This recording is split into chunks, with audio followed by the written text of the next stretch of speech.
Welcome to another edition of Accident Stories. I'm your host, Dr. Steve Eggleston. Today I want to tell you a story about a client of mine who got PTSD when he was involved in a motorcycle accident. Motorcycle accidents, car accidents, truck accidents can all be the cause of post-traumatic stress disorder. Soldiers get PTSD from wartime injuries. But lots of normal people who are not soldiers get PTSD from the accidents that they are in. It's a devastating injury. It's a devastating condition. It will change your life. You need to get treatment.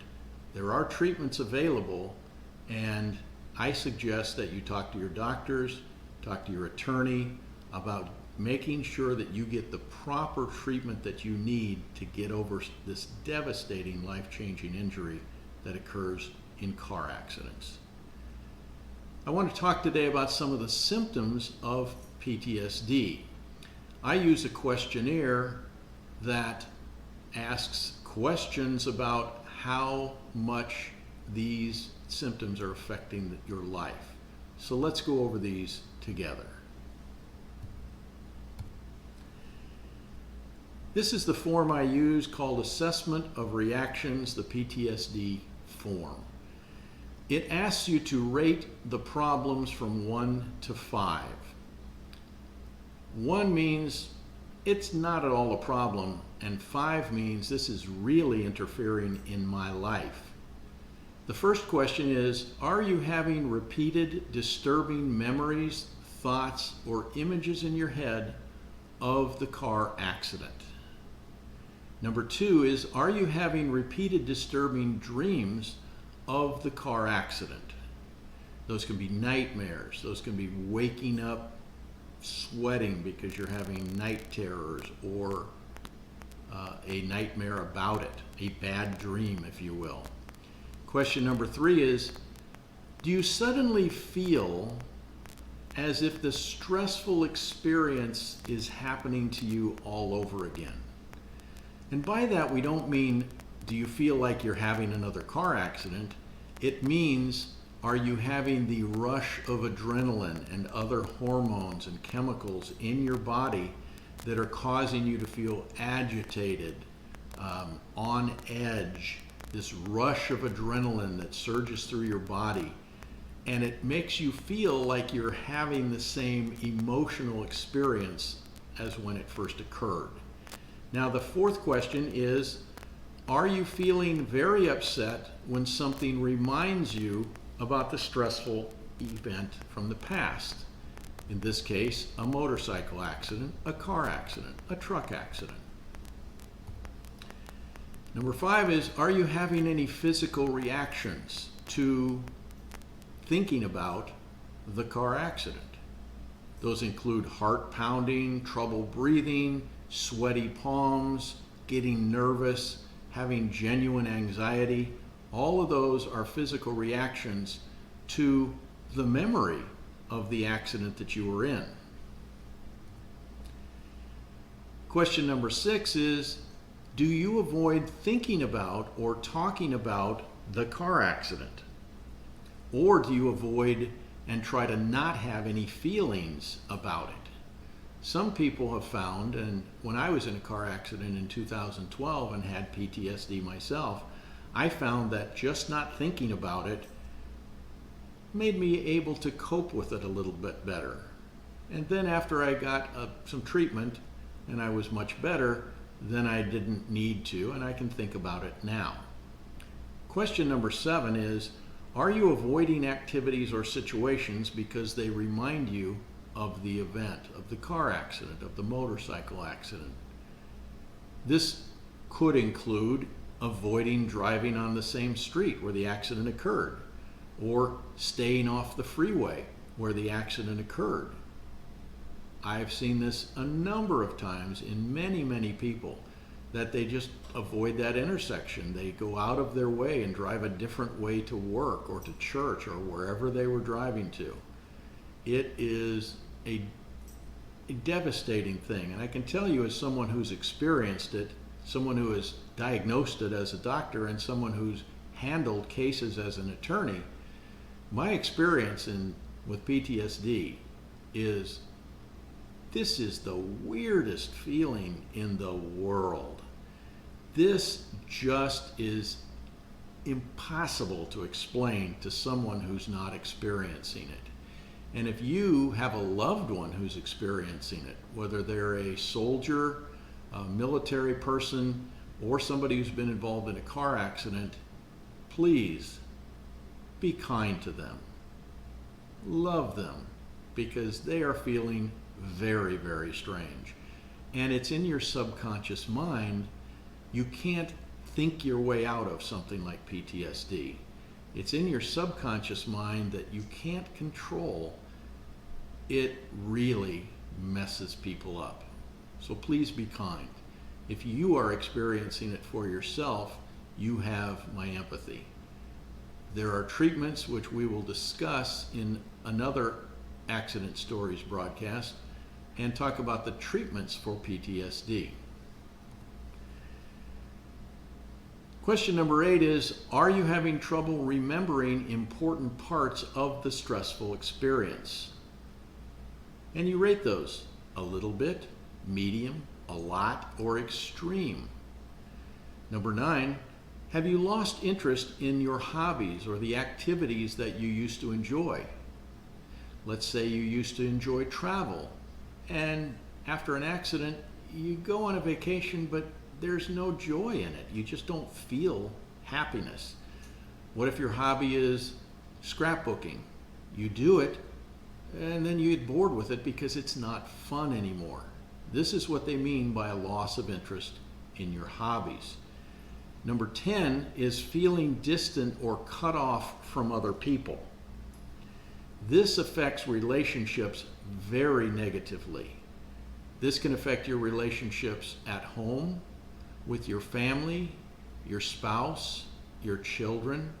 It can affect your relationship with friends, golf buddies, work colleagues, because you just don't feel close to them anymore.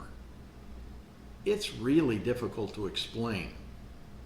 It's a weird feeling. If you're experiencing PTSD, you know what I'm talking about.